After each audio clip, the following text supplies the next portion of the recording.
Hello everybody. So continuing with the topics, second chapter Principles of Management. हम इसमें NCERT book को use कर रहे हैं क्योंकि सारे कीवर्ड्स यहीं पे मिलते हैं. So significance of Principles of Management is the topic for today. Significance का मतलब Principles of Management क्यों important है. सीधा सा लॉजिक ये है कि अगर हम प्रिंसिपल्स को अप्लाई करते हैं तो हम अपनी रिस्पॉन्सिबिलिटीज को प्रॉपरली परफॉर्म कर पाएंगे. हम अपने डिसीजंस में प्रेजुडाइज और बायस से दूर रहेंगे. हम मैनेजमेंट में ट्रेनिंग और एजुकेशन और रिसर्च के लिए इन प्रिंसिपल्स को काम में लेते हैं, तो इन सब की बहुत ज़्यादा इंपॉर्टेंस हो जाती है. एक्सप्लेन करने के लिए सबसे पहला पॉइंट है providing managers with useful insights into reality. Actually क्या होता है, इनसाइट का मतलब हुआ अपने थॉट्स डेवलप करना.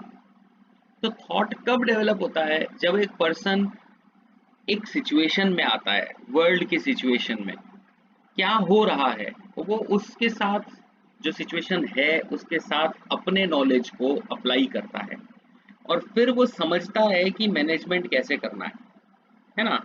इसके अलावा एक मैनेजर अपनी पास्ट मिस्टेक से भी सीखता है और फिर वो कोशिश करेगा अपना टाइम बचाने की और प्रॉब्लम्स को जल्दी जल्दी सॉल्व करने की. ये एक अच्छे मैनेजर की निशानी है. जैसे यहाँ पर एग्जाम्पल भी क्या दे रखा है, एक मैनेजर अपने रूटीन डिसीजन मेकिंग को छोड़ देगा अपने सबॉर्डिनेट के ऊपर और वो सिर्फ फोकस करेगा एक्सेप्शनल सिचुएशंस पे. ये कॉन्सेप्ट ऑर्गेनाइजिंग चैप्टर में डेलीगेशन के फॉर्म में हमको एक्सप्लेन करा हुआ है. तो कहने का मतलब ये हुआ कि एक मैनेजर इस तरीके से अपने इनसाइट्स डेवलप करता है जब वो सिचुएशंस को देखता है और अपनी पास्ट मिस्टेक्स को देखता है और फिर उसके हिसाब से वो प्रॉब्लम्स को सॉल्व करने की कोशिश करता है. ठीक है. देन नेक्स्ट पॉइंट आता है optimum utilisation of resources and effective administration. ये इतना इंटरेस्टिंग टॉपिक है. इसमें दो बातें आ रही हैं. सबसे पहले तो अगर आप अपने प्रिंसिपल्स को प्रॉपरली अप्लाई करोगे तो आप उनको ऑप्टिमम यूज पे ले जा सकते हो. और ऑप्टिमम यूज का मतलब हुआ resources should be put in such a manner that they should give maximum benefit with minimum cost.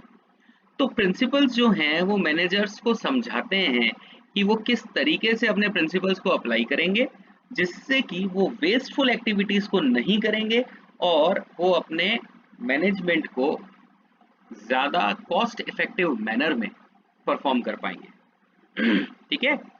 इसके बाद में नेक्स्ट इसी के अंदर दे रखा है इफेक्टिव एडमिनिस्ट्रेशन. असल में एक वर्ड आ रहा है इम्पर्सनलाइजेशन ऑफ मैनेजरियल कंडक्ट, यानी कि आप किसी भी चीज को फेवर नहीं करोगे. अगर आप प्रिंसिपल्स ऑफ मैनेजमेंट को फॉलो करोगे तो आपके डिसीजंस पर्सनल प्रेजुडाइज और बायस से दूर होंगे. कहने का मतलब ये हुआ, आप जो सोच रहे हो, कभी कभी ऐसा हो जाता है कि you will start favouring someone और इस फेवर के चक्कर में एनवायरनमेंट थोड़ा सा नेगेटिव हो जाएगा और लोगों को बुरा लगने लगेगा कि हमने क्या गलत किया जो हमको इग्नोर कर रहे हैं, है ना. तो ऐसी सिचुएशन में आप अगर प्रिंसिपल्स ऑफ मैनेजमेंट को प्रॉपरली फॉलो करोगे तो आप इस प्रेजुडाइज और बायस से दूर रहोगे. ठीक है.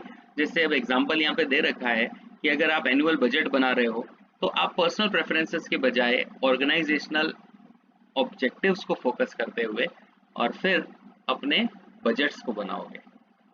नेक्स्ट पॉइंट इसी से रिलेटेड है, ये है साइंटिफिक डिसीजंस.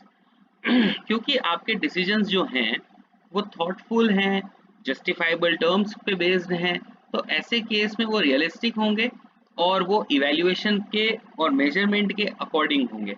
तो ऐसे में आपके डिसीजंस ब्लाइंड फेथ पे बेस्ड नहीं होंगे, वो पर्सनल बायस और प्रेजुडाइज से भी दूर रहेंगे. तो this is how we can say कि ऑब्जेक्टिव असेसमेंट करना आसान हो जाएगा. तो साइंटिफिक डिसीजन का क्या मतलब हुआ, सोच समझ के लिया हुआ डिसीजन. अगर हमने प्रॉपरली मैनेजमेंट को फॉलो किया है तो हम ऐसे में बायस नहीं होंगे, प्रेजुडाइज फॉलो नहीं करेंगे और हम एक परफेक्ट मैनेजमेंट सिस्टम डेवलप कर पाएंगे scientifically after a detailed investigation of each problem. इसके बाद में नेक्स्ट आता है मीटिंग चेंजिंग एनवायरनमेंट रिक्वायरमेंट्स. तो हम ये जानते हैं कि ऑर्गेनाइजेशन को, मैनेजमेंट को सिचुएशन के अकॉर्डिंग यानी एनवायरनमेंट के अकॉर्डिंग चेंज होते रहना पड़ता है। तो ये डायनामिक ऑर्गेनाइजेशन कब क्रिएट होता है? जब हमारे प्रिंसिपल्स भी हम प्रॉपरली अप्लाई करते हैं। ठीक है, मैनेजर प्रिंसिपल्स जो होते हैं वो फ्लेक्सिबल होते हैं और एनवायरनमेंट के अकॉर्डिंग, सिचुएशन के अकॉर्डिंग वो बदल जाते हैं। और इसी का बहुत अच्छा एग्जांपल है बीपीओ और केपीओ, जो कि एक्सप्लेन करता है कि हम अपना काम दूसरों से करवा सकते हैं अगर हमारे पास में वर्कलोड ज़्यादा है तो। ठीक है, इसके बाद फुलफिलिंग सोशल रिस्पॉन्सिबिलिटी। एक इंटरेस्टिंग बात यह है कि ना तो फेओल ने और ना ही टेलर ने डायरेक्टली सोशल रिस्पॉन्सिबिलिटी की बात नहीं करी है, यानी कि वो पेड़ लगाने की या पोल्यूशन कंट्रोल करने की या एम्प्लॉयमेंट जनरेट करने की बात नहीं कर रहे हैं, लेकिन उनके प्रिंसिपल्स कहीं ना कहीं हेल्प करते हैं सोसाइटी के एक बड़े प्रॉब्लम को सॉल्व करने में। जैसे मान लो यहाँ पर दे रखा है इक्विटी। इक्विटी का मतलब हुआ वर्कर्स को प्रॉपरली ट्रीट करना, डिस्क्रिमिनेट नहीं करना, उन लोगों को इक्वल ट्रीटमेंट देना। तो this is possible only because managers are fulfilling the principle of equity. They are using the principle of equity, जिसका मतलब हुआ everybody should be treated equal, सब लोगों को बराबर रखना है। तो समाज की एक प्रॉब्लम, डिस्क्रिमिनेशन वाली प्रॉब्लम, छुआछूत भेदभाव वाली प्रॉब्लम उन्होंने सॉल्व करने की बात करी है। तो ये डायरेक्ट नहीं है लेकिन इनडायरेक्टली ऐसा हो रहा है। इसके अलावा वेजेस ही नहीं है, यानी कि प्रिंसिपल ऑफ रेम्युनरेशन भी आता है जो कि कहता है वर्कर्स जितना काम करते हैं उनको उतना पेमेंट मिलना चाहिए। तो आप कहीं ना कहीं वर्कर्स को जहां पर सप्रेस किया जाता है, जहां पर उनका एक्सप्लॉइटेशन होता है, उन प्रॉब्लम्स को सॉल्व करने की बात कर रहे हो।